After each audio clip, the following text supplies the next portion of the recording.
ഇതാണ് മേലെ വീട്ടിൽ ദാസന്റെയും മായയുടെയും രണ്ട് പെൺമക്കളിൽ മൂത്തവൾ റിയ.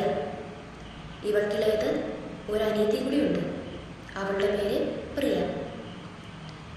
ഇവർ രണ്ടുപേർക്കും ഇവരുടെ അച്ഛനും അമ്മയും 2 വർഷങ്ങൾക്ക് മുന്നേ തന്നെ നഷ്ടപ്പെട്ടു. ഹലോ ഹലോ, എന്താ ഇത്? എന്റെ കഥയല്ലേ, ഞാൻ തന്നെ പറഞ്ഞോളാം.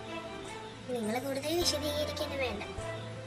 എന്റെ പേര് ഇപ്പൊ പറഞ്ഞ പോലെ റിയ എന്നാ.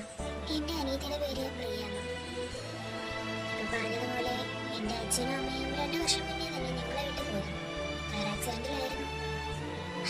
ഇനി അതൊക്കെ പറഞ്ഞിട്ട് ഇപ്പൊ എന്തിനാ?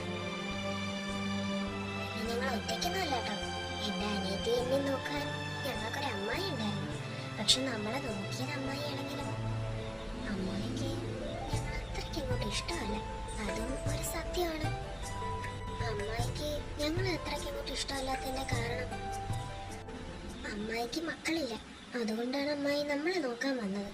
പക്ഷേ എൻ്റെ അനിയത്തിയുടെ സ്വഭാവം വെച്ച് നോക്കുകയാണെങ്കിൽ അമ്മായി ഇത് ചെയ്യുന്നതിൽ തെറ്റില്ലെന്നേ പറയാൻ പറ്റൂ. എന്നാലും അതിത്തിരി അതിര് കിടക്കുന്ന സ്വഭാവമാണ്. അതുകൊണ്ട് നമുക്കങ്ങനെ സമ്മതിച്ചു കൊടുക്കാനൊന്നും പറ്റില്ല.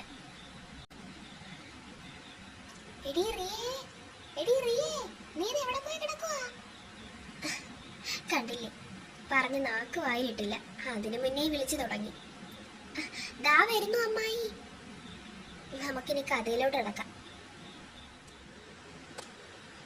നിനക്കെന്താ ചെവി തലേന്ന് കേട്ടോടിയിടി പെണ്ണെ? എത്ര നേരം കൊണ്ട് ഞാൻ തൊണ്ടയിട്ട് അലക്കുന്നു. നീ എവിടെയായിരുന്നു ഇത്ര നേരം? ഞാൻ മുറിയിലുണ്ടായിരുന്നല്ലോ അമ്മായി. മുറിയിൽ നീ അടയിരിക്കുന്ന എന്തിനടി കൊച്ചേ? അവിടെ ആരെങ്കിലും ഇരിപ്പുണ്ടാകുന്നില്ലേ? തള്ളയും തന്തയും ചത്തുപോയി, എന്നിട്ട് റൂമിനകത്തുനിന്ന് വെളിയിറങ്ങൂല. അമ്മായി, അച്ഛൻ്റെ അമ്മയുടെ കാര്യം വിട്. എന്തിനാ വിളിച്ചതെന്ന് മാത്രം പറഞ്ഞാൽ മതി. ആഹാ, മോളെ വായക്കങ്ങ് ഉയർന്നല്ലോ. കുറച്ച് ദിവസത്തേക്ക് ഞാനൊന്ന് ഫ്രീഡം തന്നെന്നും പറഞ്ഞോണ്ട് നാക്കൊന്നും പൊക്കാൻ നിൽക്കണ്ട കേട്ടല്ലോ. ഈ അമ്മായി എന്തിനാ ഇപ്പൊ നോക്കിയാലും ഇങ്ങനത്തെ കാര്യങ്ങളൊക്കെ പറയുന്നേ? ഇപ്പൊ എന്നെ വിളിച്ചത് ഇതൊക്കെ പറയാനാണോ? അല്ല, ഞാനേ അപ്പുറത്ത് ആ പുതിയ താമസക്കാരിന്ന് കുറച്ച് തുണി വാങ്ങിയായിരുന്നു. എന്തിന്? ഇവിടെ വസ്ത്രങ്ങളില്ലെന്ന് അവര് വിചാരിക്കില്ലേ? എടി കൊച്ചെ, അതിനൊന്നുമല്ല. ഇവിടെ ഡ്രസ്സ് നമുക്കൊക്കെ ഉണ്ടല്ലോ. ഞാൻ അവരുടെ ആ തുണിയെല്ലാം തേച്ച് അത് കൊടുത്ത പൈസ വാങ്ങാൻ. പിന്നെ ഇവിടെ അങ്ങനെ ഒരു ജോലി ഉണ്ടെന്ന് ഞാൻ പറഞ്ഞു.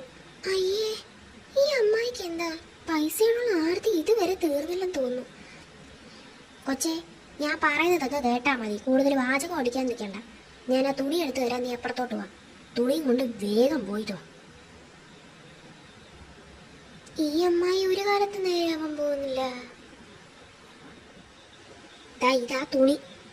ഈ തുണി വേഗം നീ കൊണ്ടുപോയി അവർക്ക് കൊടു. എന്നിട്ടേ കുറച്ച് അധികം പൈസ വേണം. അമ്മായി, ഇത് എന്താ? പൈസയുള്ള ആർത്തി നിർത്താൻ എത്ര തവണ പറയണം? നീ എന്നെ പാപ്പിക്കാനൊന്നും വരണ്ട. പറഞ്ഞതങ്ങോട്ട് ചെയ്താൽ മതി. ചെല്ലങ്ങോട്ട്. ശരി. ഇത് കൊള്ളാം. കുറച്ച് പൈസ എങ്ങനെയെങ്കിലും ലാഭിച്ചുണ്ടാക്കാന്ന് വെച്ചാൽ അതിന് ഈ കവിത സമ്മതിക്കത്തില്ല. ഇതെന്തൊരു മുറിയാ ഇത്? ഒരു വൃത്തി എന്ന് പറയുന്ന സാധനമില്ല. തോറ്റി വളർത്തി എന്നെ വേണം പറയാൻ. വല്ല പറഞ്ഞാലും കൂടി പോകും.